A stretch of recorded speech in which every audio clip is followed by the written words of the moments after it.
Assalamualaikum warahmatullahi wabarakatuh. Jumpa kembali di channel Ngulik.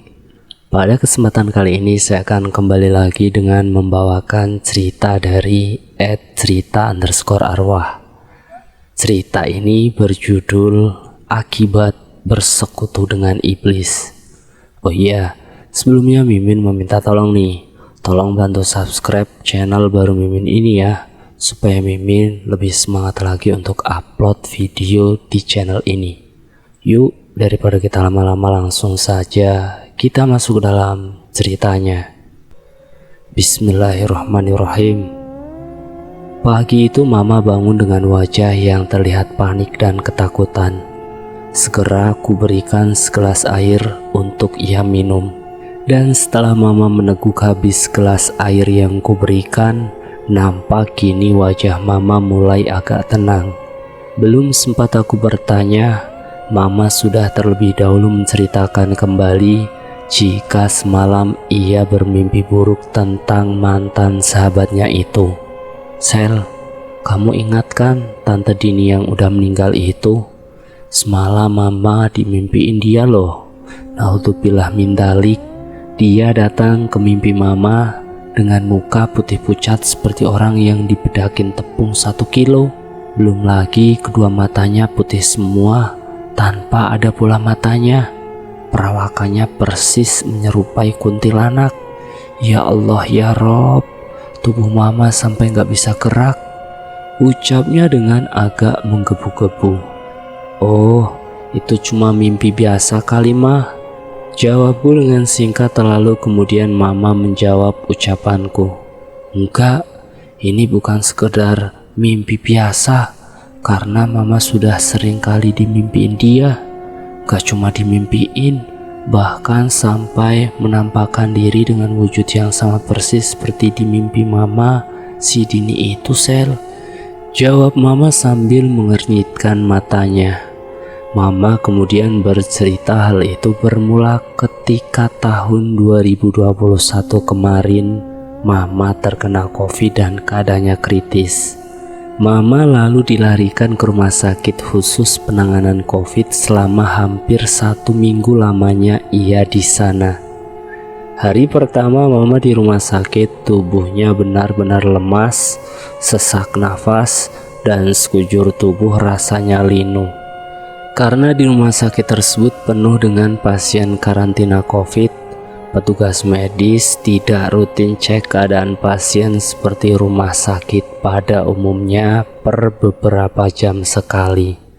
Dengan kondisi tubuh Mama yang sedang merasakan sakit, sesak, dan rasa tidak nyaman, Mama hanya bisa diam dan sesekali wajahnya ia tolehkan ke arah kaca lorong rumah sakit, berharap jika ada suster yang lewat lorong tersebut, ia bisa melambaikan tangannya untuk memberi isyarat kepada perawat untuk menghampiri Mama. Karena Mama sudah memencet bel khusus pemanggil suster sudah berkali-kali dipencet oleh Mama, cuma karena keadaan rumah sakit crowded, suster tidak ada yang kunjung datang. Mama terus menatap ke arah kaca yang menghadap ke lorong. Sampai pada akhirnya ia melihat dari kejauhan ada seseorang perempuan berpakaian serba putih berdiri menatap ke arah Mama. Mama segera melambaikan tangannya ke arah perempuan itu. Dan bukannya mendekat, sosok perempuan misterius tersebut malah menghilang hanya dalam waktu sepersekian detik. Kala itu Mama berpikir mungkin saja Mama salah lihat, atau bisa jadi wanita tersebut suster yang sengaja berpura-pura acuh dengan pasien. Tak lama kemudian Mama dihampiri seorang suster yang memang kebetulan sudah waktunya memberikan obat para pasien COVID. Mama langsung meminta suster tersebut memberikan tambahan obat ibuprofen atau paracetamol, karena sudah tidak kuat tubuhnya menahan linu di bagian persendian. Setelah itu, Mama pun langsung menanyakan kepada suster itu perihal perempuan misterius yang sebelumnya Mama kira ia adalah suster perawat yang bertugas. "Suster, tadi saya lihat ada suster perempuan lain yang pakai baju putih dari kejauhan, hanya berdiri mematung di lorong. Anehnya suster tersebut tidak memakai APD dan terkesan cuek saat saya melambai-lambaikan tangan ke arahnya. Kira-kira siapa ya itu, Sus? Kok bisa suster tidak proper seperti itu kerjanya?" tanya Mama dengan nada agak kecewa. Suster itu terlihat bingung karena ia meyakini jika di bangsal tempat Mama dirawat hanya ada si Suster Rosa saja yang berjaga.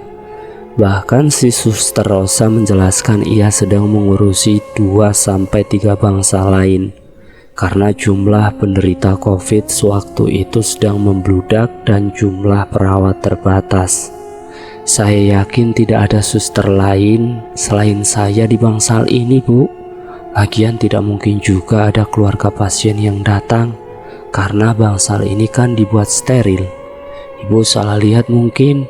Ya sudah, Ibu nggak usah banyak pikiran ya, biar bisa cepat sembuh," imbuh Suster Rosa sambil tersenyum. Setelah lewat malam pertama di rumah sakit, keesokan harinya Mama kembali keadaannya drop sampai muntah-muntah. Karena tubuhnya sudah semakin lemas dan tidak ada keluarga maupun suster yang mendampingi Mama sampai harus terpaksa muntah di bawah tempat tidur. Ketika tubuhnya membungkuk sambil mengeluarkan isi perutnya, dari sudut mata Mama tak sengaja melihat siluet wanita memakai baju serba putih hanya berdiri di dekat Mama. Suara Mama lirih memanggil-manggil, "Sus, suster, tolong sus, saya nggak kuat, mual dan muntah." Tapi nyatanya sosok itu kembali menghilang. Mama tersentak dan beristighfar. Pikir Mama saat itu mungkin ajalnya sudah dekat karena selalu ditampaki sosok wanita misterius yang tiba-tiba menghilang selama 2 hari berturut-turut.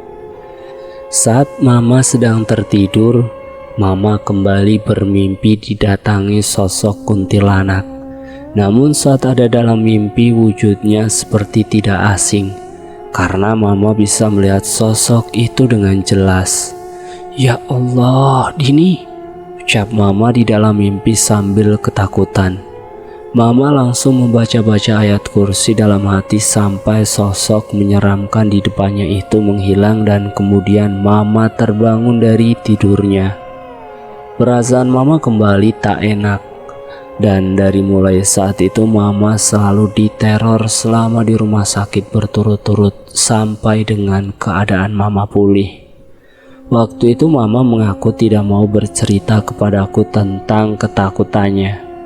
Mama masih beranggapan mungkin saja kejadian kemarin yang ia alami karena keadaan tubuh Mama sedang demam dan ia menjadi sering berhalusinasi.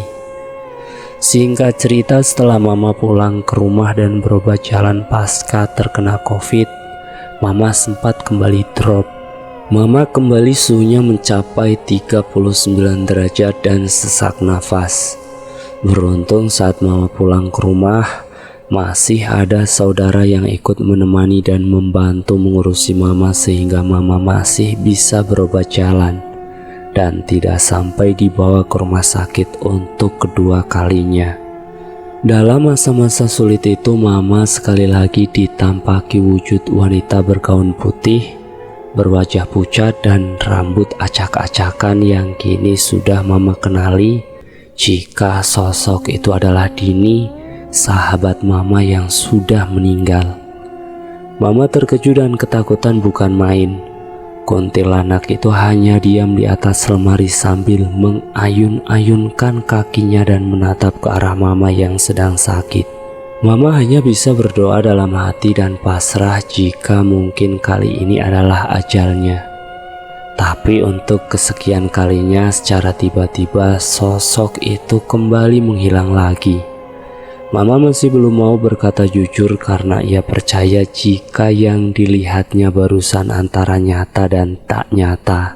Setelah kondisi Mama sudah membaik pasca recovery COVID, Mama pun dijenguk oleh dua sahabat-sahabat lainnya, yaitu oleh Sofi dan Eni, yang juga kenal dengan almarhumah Dini. Jadi dulu pun Mama, Dini, Sofi dan Eni memang sering jalan bareng karena temenan. Dari pertemuan mereka itu Mama kemudian bercerita kepada Teh Sofi jika akhir-akhir ini ia sering ditampaki wujud menyeramkan Dini. Teh Sofi, kenapa ya? Saya kok sering ditampaki dan dimimpikan kuntilanak. Dan kuntilanak itu kok wajahnya seperti si Dini. Saya sering dimimpikan oleh orang yang meninggal. Tapi biasanya orang yang saya temui itu terlihat rapi, bersih, ramah di mimpi saya. Saat berbeda jauh dengan almarhumah Dini yang berwujud, mohon maaf, seperti kuntilanak, ucap Mama.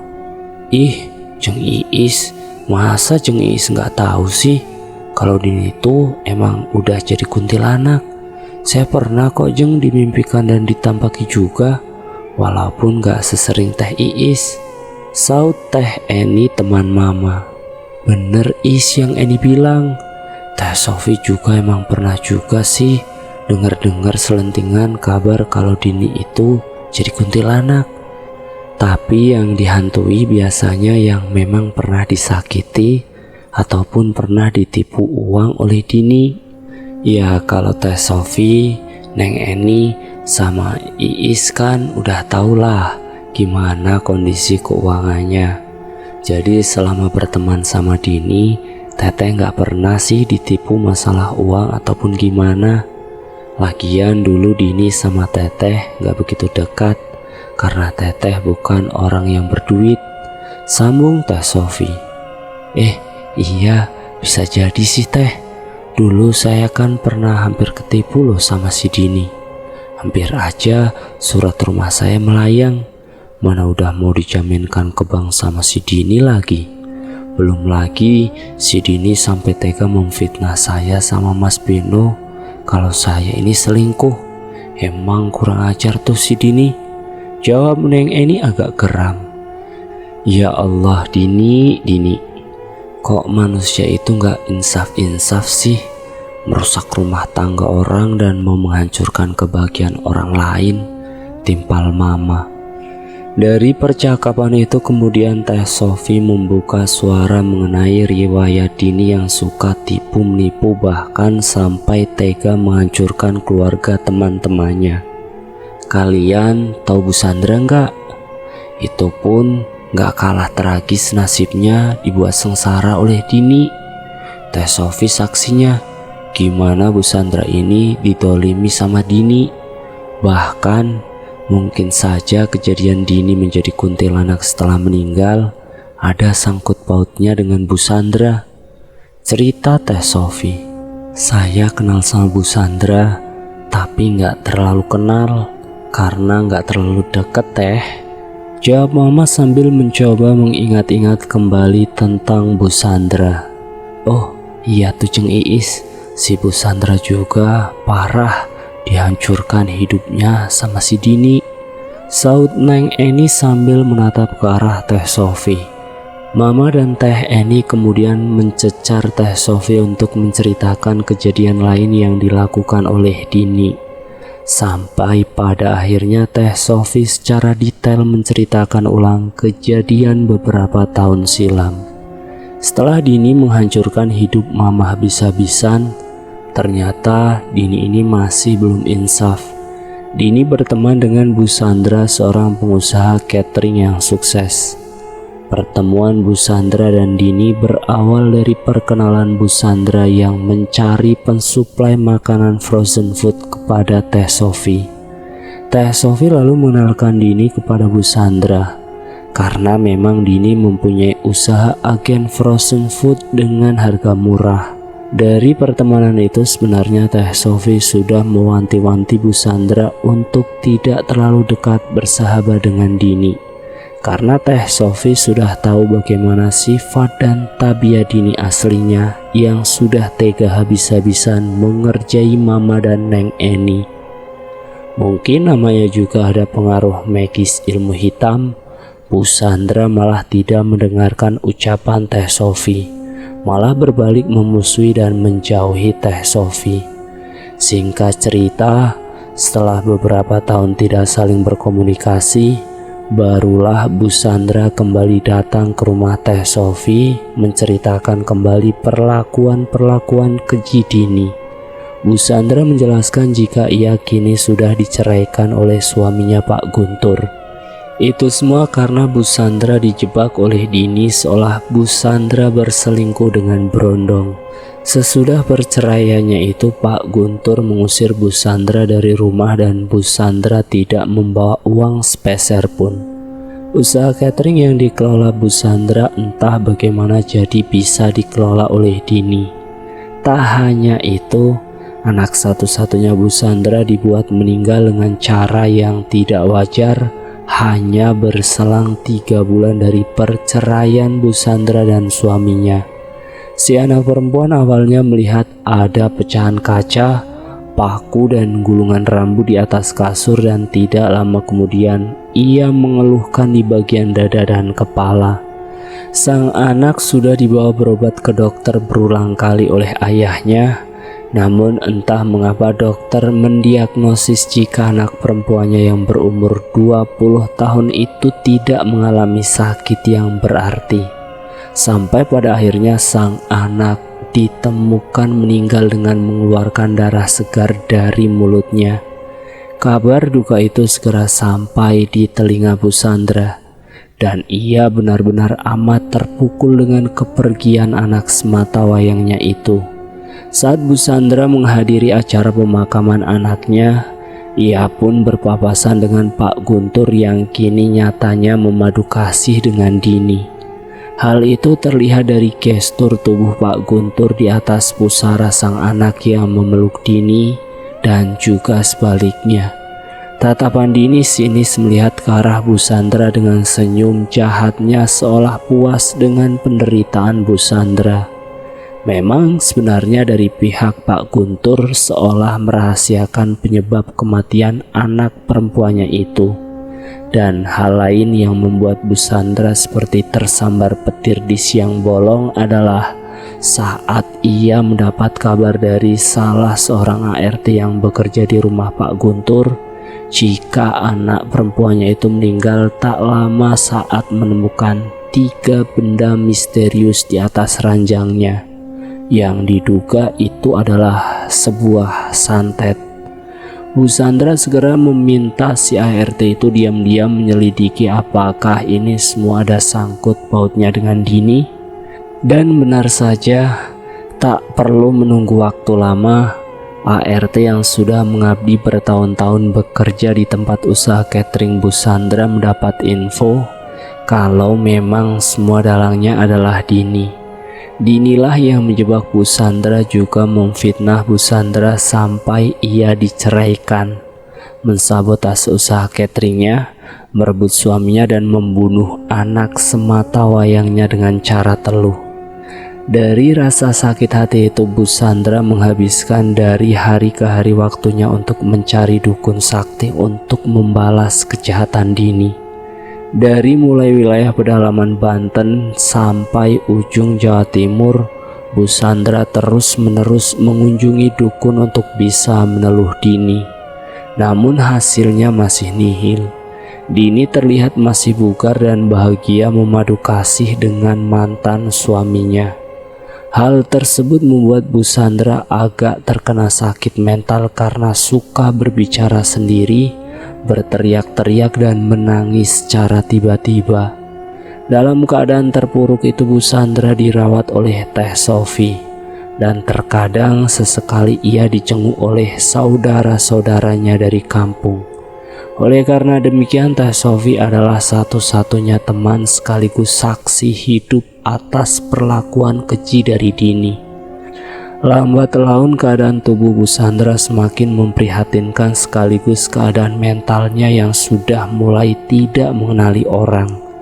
Namun saat menjelang detik-detik kematian Bu Sandra, Bu Sandra mengaku kepada Teh Sofi jika dirinya pernah menemui seorang dukun yang bisa menyantet Dini, bahkan sampai saat meninggal pun arwahnya tidak bisa diterima di akhirat maupun bumi. Tetapi dengan syarat nyawa Bu Sandra sendiri sebagai penggantinya. Karena Bu Sandra sudah kadung dendam, ia pun menyetujui persyaratan itu. Hingga itulah salah satu sebab mengapa keadaan jiwa Bu Sandra terganggu. Saya sebentar lagi mau meninggal Teh, tapi dendam ini masih akan terus membara, akan terus ada. Jika saya meninggal, maka teluh yang saya berikan kepada Dini akan berkhasiat. Satu sumpah saya, demi Allah, demi Rasulullah, jiwa Dini dan saya akan membusuk di neraka dan arwah Dini akan gentayangan di alam dunia. Hahaha, teriaknya dan kemudian histeris. Jenazah Bu Sandra dihadiri oleh Dini. Seketika datang hembusan angin besar di sekitar makam yang berputar-putar membuat pusara angin. Sampai para pelayat tidak fokus membacakan doa untuk almarhumah Bu Sandra dan segera bergegas untuk pulang ke rumah masing-masing. Seketika muncul takut di dalam hati Teh Sofi saat ia menyaksikan betapa sumpah serapah dari Bu Sandra sebelum kematian itu amat mengerikan. Berjarak tidak sampai 2 bulan dari kematian Bu Sandra, Teh Sofi mendengar kabar jika Dini ini masuk rumah sakit karena sakit komplikasi. Setelah berbulan-bulan merasakan penderitaan sakit komplikasi berkepanjangan dirawat di rumah sakit, perlahan uang Dini mulai menipis. Dini menjual semua harta yang ia punya. Berikut hubungannya dengan Pak Guntur yang sudah kandas. Dini bahkan sampai menunggak hutang di rumah sakit dan ia diusir karena tidak bisa membayar semua obat dan segala biaya rawat inap selama di sana. Hidup Dini mulai berpindah-pindah ke satu rumah tetangga ke tetangga lainnya sampai pada akhirnya ia menghembuskan nafas terakhirnya di tahun 2018. Entah benar atau tidaknya ada keterkaitan sumpah Bu Sandra dari kematian Dini. Warga tetangga di daerah bekas rumah Dini sering mengeluhkan jika sering ada penampakan kuntilanak. Hal itu pun dirasakan oleh beberapa orang yang pernah didolimi oleh Dini selama ia masih hidup. Jika mereka pernah melihat sosok Dini menjadi kuntilanak. Teh Sofi sempat bertanya dan berkonsultasi kepada seorang kiai yang tinggi akan ilmu kebatinannya tentang simpang siur kabar kuntilanak yang kini sering mengganggu adalah kuntilanak Dini. Dan Pak Kiai itu pun membenarkan, Dini sudah termakan sumpah kutukan dari orang yang pernah disakitinya. Dan di sisi lain menjelang kematiannya, Dini hatinya masih diliputi rasa iri, dengki, dan belum mengucap kalimat pertobatan apalagi ditambah dengan untuk melancarkan aksi-aksi licik menghancurkan hidup sahabatnya itu. Ia memakai bantuan bersekutu dengan iblis. Terakhir dari penerawangan Pak Kiai itu pula, Teh Sofi baru mengetahui jika kini Dini menjadi arwah gentayangan yang sebenarnya ia meminta untuk didoakan dan dimaafkan segala kesalahannya dahulu. Oleh sebab itulah mengapa sosok kuntilanak Dini masih sering menampakkan diri kepada orang-orang yang pernah disakiti maupun orang sekitarnya. Na'udzubillah min dzalik. Mendengar semua kesaksian cerita dari Teh Sofi, Mama langsung beristighfar berkali-kali. Baiknya dalam kehidupan ini memang menghilangkan segala rasa iri dan dengki melihat kesuksesan orang lain. Jadikan apa yang kita belum bisa capai sebagai motivasi, bukan berarti kita harus menghancurkan usaha dan kerja keras orang lain yang dibangun dari nol.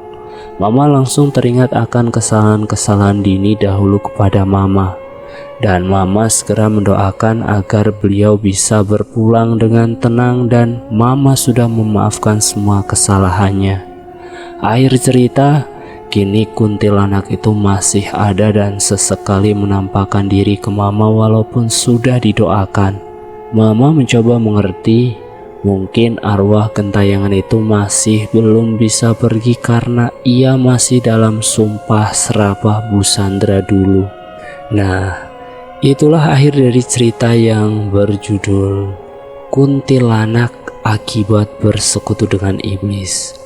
Semoga cerita ini dapat menemani waktu kalian para penonton. Terima kasih sudah menonton video di channel Ngulik.